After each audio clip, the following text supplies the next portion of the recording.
नमस्कार विद्यार्थी मित्रांनो. आज आपण या व्हिडिओमध्ये महाराष्ट्रातील जो 1857चा उठाव झाला, म्हणजे हा जो उठाव होता तो एकंदरीत संपूर्ण देशभर होता. पण आपण या व्हिडिओमध्ये महाराष्ट्रामध्ये जो काही उठाव झाला होता त्याच्या संदर्भात आपण एकूण 22 ते 22 क्वेश्चन पाहणार आहोत. हे क्वेश्चन तुम्हाला बघितल्यानंतर दुसरं जादा काय करण्याची गरज भासणार नाही. मग ती कोणती एक्झाम असो, यातूनच जास्तीत जास्त प्रश्न पडतील. याच्या व्यतिरिक्त दुसरं काही करण्याची तुम्हाला आवश्यकता नाही. मग ते MPSCची जरी एक्झाम असल्या किंवा सरळ सेवाच्या जरी एक्झाम असल्या तरी फक्त इतकं करा की हा व्हिडिओ पाहण्याच्या आधी एकदा फक्त महाराष्ट्रातील जो काही उठाव आहे कोणत्याही पुस्तकातून एकदा वाचन करा. त्याच्यानंतर हा व्हिडिओ पहा, म्हणजे तुमचं क्वेश्चन आणि ते जो तुम्ही पुस्तकातून वाचणार आहात ते वाचल्यानंतर एकदम व्यवस्थितपणे हा जो टॉपिक आहे महाराष्ट्रातील 1857चा उठाव तो एकदम व्यवस्थित होणार आहे. क्वेश्चन असल्यामुळे कसं होणार आहे की तुमचा संपूर्ण अभ्यास याच्या माध्यमातून होणार आहे. तर आज आपण महाराष्ट्रातील 1857चा उठाव पाहणार आहे. तसं पाहायला गेलं तर हा जो उठाव होता 1857चा तो उत्तर भारतामध्ये खूप जास्त प्रमाणामध्ये त्याचा प्रसार झाला होता, परंतु दक्षिण भारतामध्ये त्याचा प्रसार कमी होता. तरी देखील महाराष्ट्रामध्ये काही ठिकाणी हा उठाव झालेला होता आणि तो उठाव आपल्याला एक्झाममध्ये महत्त्वाचा आहे आणि तोच उठाव कोणत्या ठिकाणी कोणी केला, काय केला ते आज आपण हे प्रश्नोत्तराच्या माध्यमातून पाहणार आहोत. तर आपण सुरुवात करूया की महाराष्ट्रातील 1857च्या उठावाचे क्वेश्चन पाहण्यासाठी. तर पहिला प्रश्न आहे, रंगो बापूजी गुप्ते यांनी 1857 साली कोठे उठाव केला? तर याचं योग्य उत्तर आहे सातारा. सातारा हे काय होतं तर एक संस्थान होतं. छत्रपती शिवाजी महाराजांची एक गादी होती सातारा. त्या साताऱ्याचं जे सातारामध्ये 1857चा जो उठाव झाला होता तो कोणी केला होता तर तो रंगो बापूजी गुप्ते यांनी 1857चा उठाव केला होता. हे लक्षात ठेवा. हे खूप महत्वाचं आहे की सातारामध्ये जो उठाव झाला होता 1857 साली तो कोणी केला होता? रंगो बापूजी गुप्ते. त्याचबरोबर पुढचा प्रश्न पाहूया की रंगो बापूजी गुप्ते यांनी उठावासाठी कोणती ठिकाणे निवडली होती? तर याचं योग्य उत्तर आहे कोल्हापूर, पंढरपूर, फलटण, वाटार, बेळगाव, कराड, आरळे आणि देऊर ही जी ठिकाणं होती काय केलं होतं रंगो बापूजी गुप्ते यांनी उठावासाठी निवडली होती. ही ठिकाणं देखील तुम्हाला एक्झाममध्ये विचारली जाऊ शकते. तर हे लक्षात ठेवा की कोल्हापूर असेल, पंढरपूर असेल, फलटण असेल, वाटार, बेळगाव, कराड, आरळे, देऊर यातली बरीच ठिकाणे अशी आहेत की ही पश्चिम महाराष्ट्रातील ठिकाणे आहेत. त्यामुळे लक्षात ठेवा, कारण सातारच्या आसपासच ही ठिकाणे आहेत. हे तर लक्षात ठेवा. रंगो बापूजी गुप्तेंनी कुठे उठाव केला होता तर एक पश्चिम महाराष्ट्राची ठिकाणी होती ती. त्याचबरोबर पुढचा तिसरा प्रश्न पाहिजे की गुप्ते यांनी कोणाला बरोबर घेऊन सैन्य उभा केले? हा खूप महत्वाचा प्रश्न आहे. तर गुप्ते यांनी मांग, रामोशी, कोळी आणि महार हे जे होते यांना काय केलं तर बरोबर घेऊन सैन्य उभा केलं होतं रंगो बापूजी गुप्ते यांनी. त्याचबरोबर पुढचा चौथा प्रश्न पाहूया की कोणत्या कालखंडात रंगो बापूजी लंडनला गेले होते? आता रंगो बापूजी गुप्ते काय होते ते काय तर ते लंडनला देखील गेले होते. ते कधी गेले होते तर याचं योग्य उत्तर आहे 1847 ते 1853 या 6 वर्षाच्या कालावधीसाठी काय तर रंगो बापूजी गुप्ते लंडनला गेले होते. रंगो बापूजी गुप्ते कोणत्या संस्थानात होते तर ते सातारा या संस्थानात होते. सातारा संस्थानाचे त्यावेळेचे जे राजे होते प्रतापसिंह राजे, त्यांना काय झालं होतं तर त्यांचं जे वारसा हक्क आहे तो नामंजूर केला होता आणि साताराचं संस्थान खालसा केलेलं होतं. त्यामुळे रंगो बापूजी गुप्तेंना असं वाटत होतं की हा त्यांच्यावरचा अन्याय आहे सातारा संस्थानावरचा, आणि त्या अन्यायाला दाद मागण्यासाठी ते इंग्लंडला म्हणजेच लंडनला गेले होते. का तर त्यांचं संस्थान जे आहे ते खालसा करण्यात आलं होतं इंग्रजांना. तर याच्यात देखील एक महत्वाचं आहे की संस्थान खालसा करणारे म्हणजे कोणाच्या काळामध्ये सर्वात जास्त संस्थान खालसा झाली किंवा कोणी खालसा धोरण राबवलं संस्थान खालसा करण्याचं, याच्यावर देखील प्रश्न विचारला जाऊ शकतो. तर कोणता तो गव्हर्नर जनरल होता तर लॉर्ड डलहौसी. त्याचबरोबर पाचवा प्रश्न पाहूया की कोणाच्या फितुरीमुळे रंगो बापूजी पकडले गेले? हा प्रश्न खूप महत्वाचा आहे. हा प्रश्न बऱ्याचदा MPSC असेल, सरळ सेवा असेल याच्यासाठी विचारला गेलेला आहे. तर याचं योग्य उत्तर आहे की कृष्णाजी सदाशिव सिंदकर यांनी काय केलं होतं तर रंगो बापूजी गुप्ते यांना पकडण्यासाठी मदत केली होती. यांच्या फितुरीमुळे रंगो बापूजी गुप्ते काय तर पकडले गेले होते. आता बऱ्याच पुस्तकांमध्ये रंगोबापूजी गुप्ते यांची माहिती कृष्णाजी सदाशिव सेनकर यांनी दिल्यामुळे रंगोबापूजी गुप्ते काय झाले होते तर फरार झाले होते, असं देखील काही पुस्तकांमध्ये आहे. महाजन सरांचं जे पुस्तक आहे त्याच्यामध्ये काय लिहिण्यात आले आहे तर ते फरार झाले होते. पण काही पुस्तकांमध्ये काय तर ते पकडले गेले होते आणि ते कोणाच्या फितुरीमुळे पकडले गेले होते तर कृष्णाजी सदाशिव सिंदकर यांच्या फितुरीमुळे. त्याचबरोबर 6वा प्रश्न आहे की कोल्हापूरच्या गडकऱ्यांचा उठाव केव्हा झाला तर याचं योग्य उत्तर आहे 31 जुलै 1857 साली. आता आपण वरचं जे 5 क्वेश्चन बघितले हे काय होतं तर सातारशी रिलेटेड होतं, सातारमध्ये जो उठाव झाला त्याच्या रिलेटेड होते. आता हा 6वा प्रश्न जो आहे तो कोल्हापूर संस्थानच्या रिलेटेड आहे. आता कोल्हापूर संस्थान देखील काय होतं तर छत्रपती शिवाजी महाराजांचीच गादी होती. तर याच्यामध्ये कधी उठाव झाला होता 31 जुलै 1857 साली आणि तो कोणी केला होता तर हे लक्षात ठेवा की गडकऱ्यांनी केला होता. गडकऱ्यांनी म्हणजे काय, ज्यांच्या हातामध्ये गड आहेत, गडावर जे कर्मचारी असतात त्यांना गडकरी म्हणलं जातं, त्या गडकऱ्यांनी उठाव केला होता कधी तर 31 जुलै 1857ला. त्याचबरोबर पुढचा प्रश्न बघा 7वा आहे की गडकऱ्यांचा बंड मोडण्यासाठी इंग्रजांचे नेतृत्व कोणी केले तर याचं योग्य उत्तर आहे ग्रँड जेकब. ग्रँड जेकबनं काय केलं होतं तर गडकऱ्यांचं बंड मोडण्यासाठी इंग्रजतर्फे तो अधिकारी होता, हे लक्षात ठेवा. म्हणजे बंड आणि ते मोडण्यासाठी कोणते इंग्रज अधिकारी होते या देखील जोड्या लावा येऊ शकतं. तर याच्यामध्ये काय तर गडकऱ्यांचा बंड मोडण्यासाठी कोणी नेतृत्व केलं होतं तर ग्रँड जेकब यांनी केलं होतं. त्याचबरोबर पुढचा प्रश्न पाहूया की 8वा प्रश्न आहे कोल्हापूरचा उठाव कोणी केला.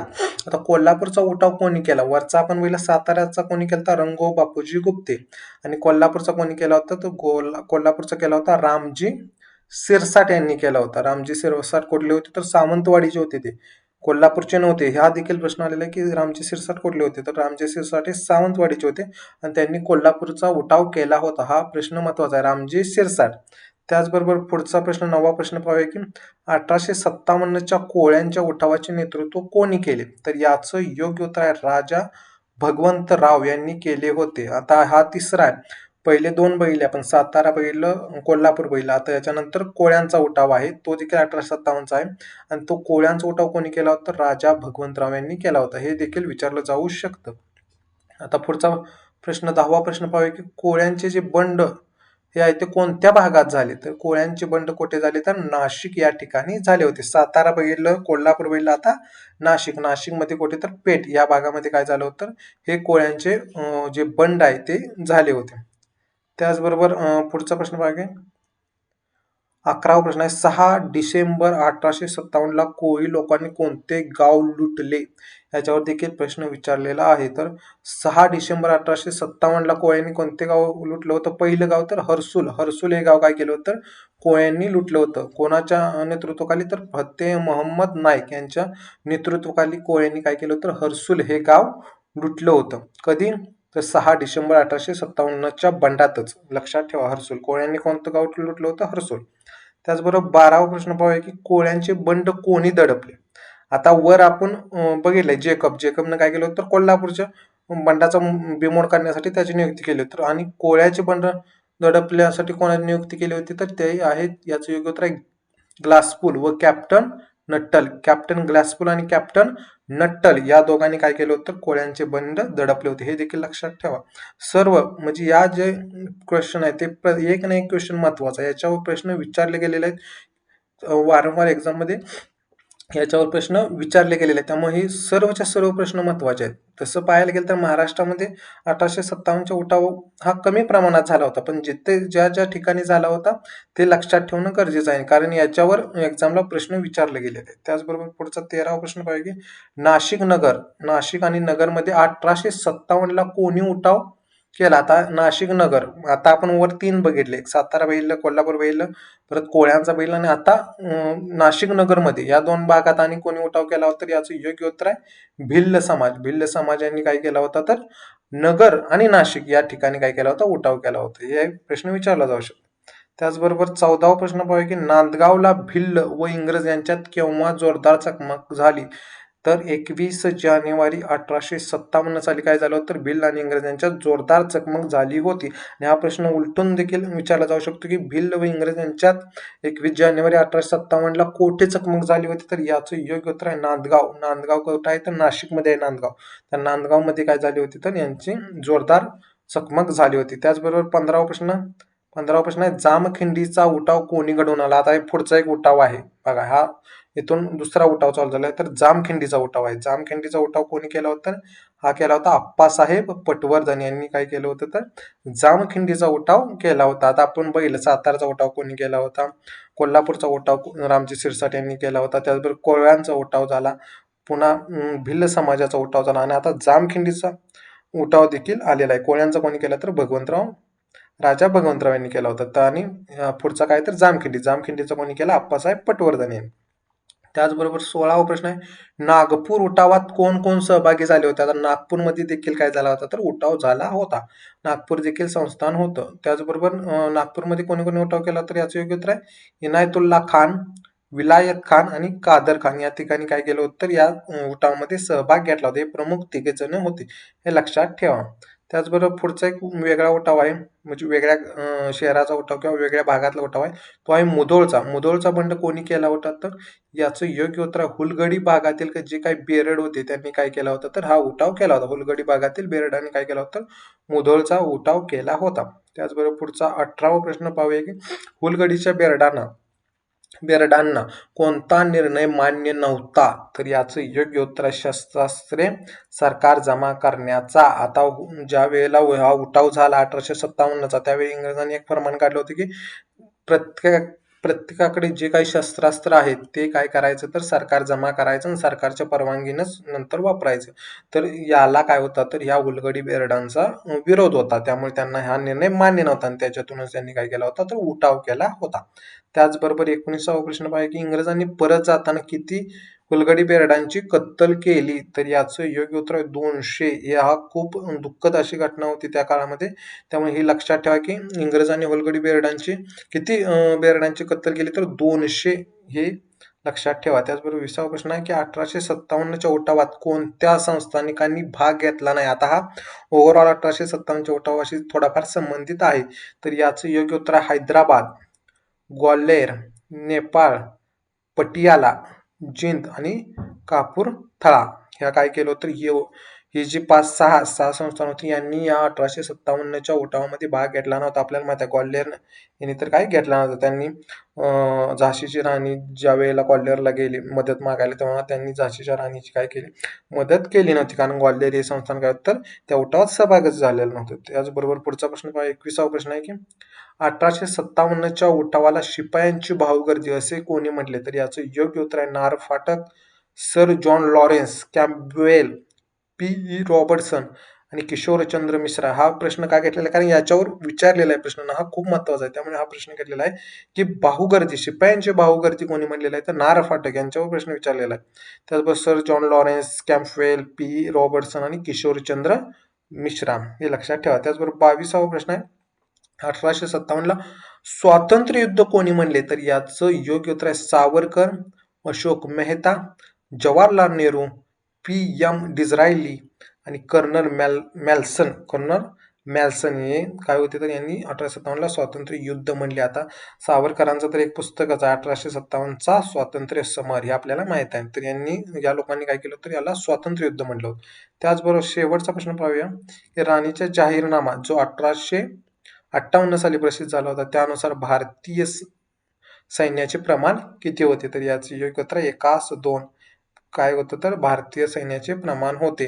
म्हणजे ज्या वेळेला हे झालं म्हणजे बंड झाला, त्याच्यानंतर जे राणीचा जाहीरनामा तयार झाला, त्यावेळेला त्यांच्या असं लक्षात आलं की ह्या जे आपलं सैन्य आहे त्याच्यामध्ये भारतीय सैन्याचं प्रमाण जास्त असल्यामुळे हा उठाव होण्यास कारणीभूत ठरलं. त्यामुळे काय केलं होतं त्यांनी भारतीय सैन्याचे प्रमाण कमी केले आणि ते काय ठेवले तर 1:2 असं हे प्रमाण ठेवण्यात आलं होतं, हे लक्षात ठेवा. आज आपण एकूण 23 प्रश्न पाहिलेले आहेत महाराष्ट्रातील 1857च्या उठावाच्या निमित्त.